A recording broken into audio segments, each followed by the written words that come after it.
Hi everybody and welcome back to Holy Lands RPG. I'm Racmonster. And I'm Eve. And in this video I want to break down combat for you. Combat's very important. It's a really fun part of the game and you're going to use it a lot. So there's 4 aspects to your character that you need to consider anytime your character is going to engage in combat. The first one is combat abilities. Now that's not the skills that you have, that's the actual combat abilities column that has advantage, dodge, defend, and damage. Those apply anytime you're using any weapon in any combat situation. Dodging means to evade an attack, defend means to block an attack, damage is the damage that you do to our dungeon here. Defending has to use a weapon or an object. You can't defend with your hand. You'll get it hurt. Yeah. And damage is applied regardless of the weapon that you're using, whether you're using a fist, if you're using a sword, or a pencil, or a bow and shooting from a distance. Anything you pick up, you get to apply a damage bonus to. So damage is really important. Dodge is really important. Advantage is the other one. We're going to talk about that in a minute. The second aspect that you need to be aware of would be weapon skills. So the weapon skills are the ones in the middle of your character sheet, which tell you what the different weapon skills are to attack. So these are your attack bonuses for the different weapon skills. You apply the weapon skills bonus based on the weapon you're using. So Eve has a archer's sword. It's a light arms. It does 2d6 damage. It's a light arms. She can wield it with one hand. That means it's a light arms. And with very few exceptions, that's kind of how the rule goes. One-handed weapons are light arms. Two-handed weapons are heavy arms. So if I was going to attack her with this table, I would use my WS heavy arms. What if I wanted to throw the sword at you? Great question. Glad you asked. If you were to attack with the light arms, and then the opponent starts to run, and you decide to throw it, now you're going to apply your WS thrown. So the thrown weapon skill bonuses to attack. What if you wanted to throw the table? Could you throw the table? I could throw the table. So it applies to anything. It applies to anything thrown. Now there would be limitations with the table, and the rack would have to say you have a limited range and all this. Depending on strength. Yeah, and if I could even do that, and how much damage it would do if it was even worth doing. The 3 aspects to all the weapon skills, the 3 attacks options that you have for each weapon skill. One is an attack. That's just a hack, a boring old hack. The other one, the second one, is critical. That's where you're actually winding up and you're using multiple attacks per round. So if you have 2 attacks per round, you can wind up and give it a stronger attack.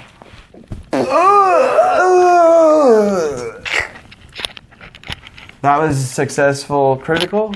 Anyway, so if you hit with a critical, you do double damage. If you miss with a critical, you just wasted 2 attacks per round. So those you use when you are in certain situations, maybe coming up from behind and you're hitting your opponent from behind and you know you have a good shot and you don't want to waste those 2 ATR, but if you hit, it's good. The monster is sleeping. You want to take advantage of that. Then you can use 3, 4, ATR and do a triple or quadruple critical attack. Whack! And that's a lot of damage.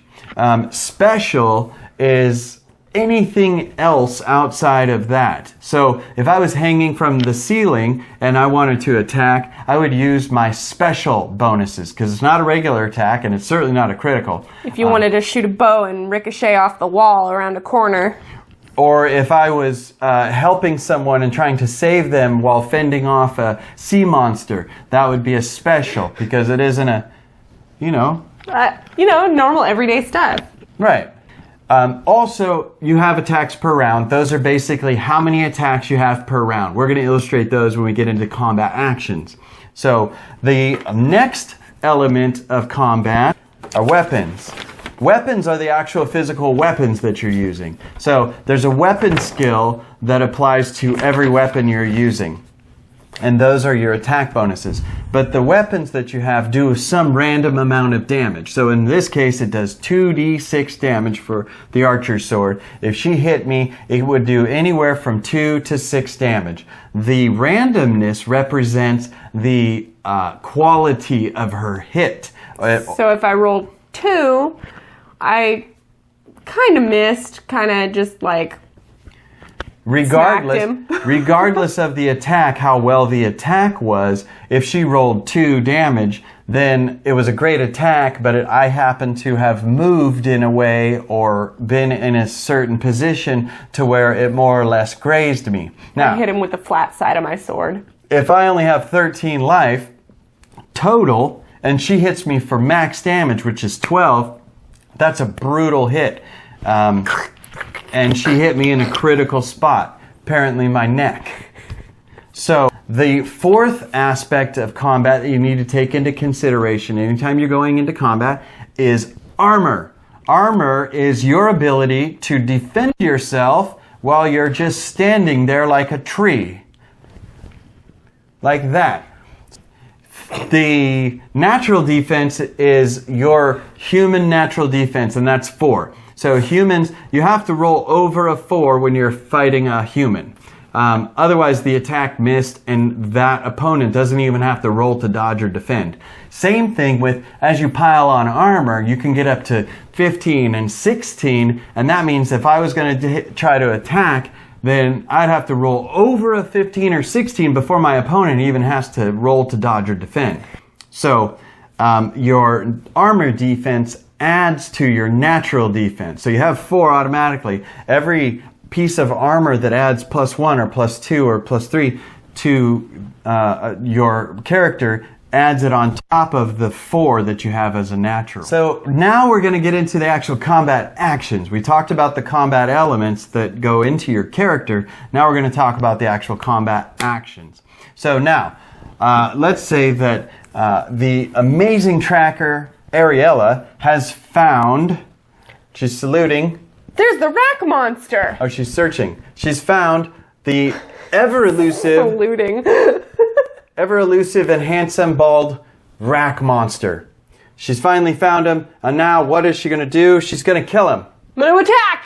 Okay, so how does this break down? The first thing that that happens in most combat situations is advantage. Who gets to hit first? Right. Who gets the advantage? So when you're standing toe-to-toe, somebody's going to attack first. And everybody wants to attack first, so you roll a 20-sider.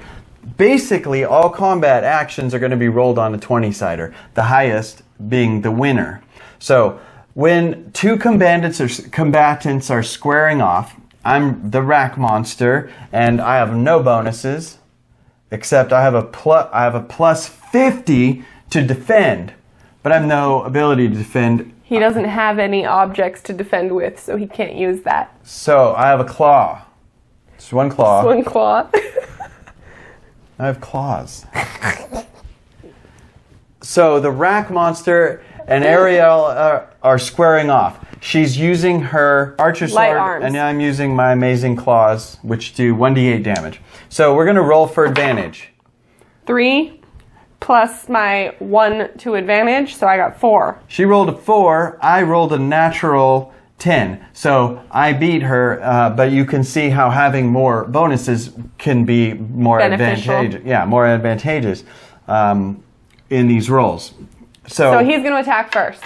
So I get the attack first, but I only have 1 ATR. So here it goes. I'm going to swipe at her with my horrible, terrible claws, and I rolled a 9 to attack. So she needs to, first of all, I got over her armor defense, which is 4, and now she needs to roll to dodge or defend. I'm going to roll to dodge, because I have bonuses to dodge, and I do not have any bonuses to defend. Okay, so you need to roll a 9 or higher. So she rolled a 3 plus Again, 1 gives her a 4, which means so I hit her. And she has 20 life. Racmonster has 33. That's a numbers thing. So I hit her for 6 points of damage. And So- now she has to take 6 points off of her life, and she takes away one of her attacks per round. Because every time you're hit, even if it's 1 point of damage, you lose an attack per round. Luckily, I have 2 attacks per round, so I still get to attack. So I have no more attacks per round. She still has one. So this round isn't over until after this attack. So I rolled 14. Plus my +2 to light arms. So with 16. with the archer's sword, she rolls a 16 total. I need a 16 or better because the tie is going to go to me, and I'm going to try to dodge because I can't defend with anything. I rolled a 3. It is rigged. So she hit me with the archer's sword. So she's going to... I didn't even unsheath it. It wasn't that bad. Oh. Just playing along. So I'm going to roll 2d6. I got 4 plus 1 to damage, so 5. So she did 5 points of damage. So now the round is over and we're both back toe to toe. And we're going to roll advantage again. 9. 14. Dang it. She got a 9 plus 1. So gave her a 10. 10. I got a 14, which means I got over her armor defense and I was able to hit her. So I rolled my terrible claws and I hit her for max damage of 8 points. Ooh. So the Racmonster is an amazing creature. Oh my Bald, goodness. handsome, and deadly. For those of you following along at home, I got 6 life left So if I hit her for more than 6 points of damage, on the then next round. she dies. I lost my dice. So, Fortunately, I have another set.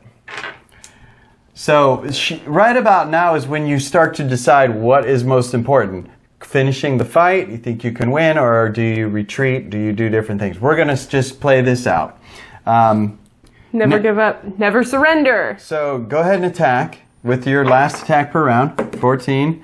Natural 20. So natural 20s to defend or dodge give the opponent another attack. So it was such a good dodge or defend that it actually allowed me to swipe at her again with my dodge. So that's what natural 20 is, the actual benefit. Not only did I dodge her attack, but I was able to attack again. So now I roll to attack, and I rolled a 9. So I got over her armor defense, and she needs to roll to dodge. 8 plus 1 is 9. So tie goes to her, lucky. I dodged. So now we go for advantage. And I rolled a 6 and she rolled a 15, which means she gets to attack. So I am going to attempt to do a critical because I've got 2 attacks per round. that means she's putting everything she's got into this attack. And I got a natural 20. So this could get really ugly really quick. She got a natural 20 on a critical, which means she's going to do double damage. I need a natural 20. That didn't count, cockeyed. I got an 8. Less than what you rolled with cockeyed. Whatever. So she gets to roll damage from the sword, which is 2d6 Ooh, 10. times 2, 20, times 2, 40! that's an instant death because I only had 33 life. So I almost took her down, but she ended up coming back with an amazing critical. Very lucky against the very skilled, very proficient Racmonster. You're at negative 12. So I would roll... Save for death. Save versus death, and I did not do it. So the Racmonster is slain. There was only one of them in the world, and she killed it. I'm weeping. I'm going to mount your head on my wall. I mean, the Racmonster's head on my wall. It's a little disturbing. So I hope this gives you a good idea about combat.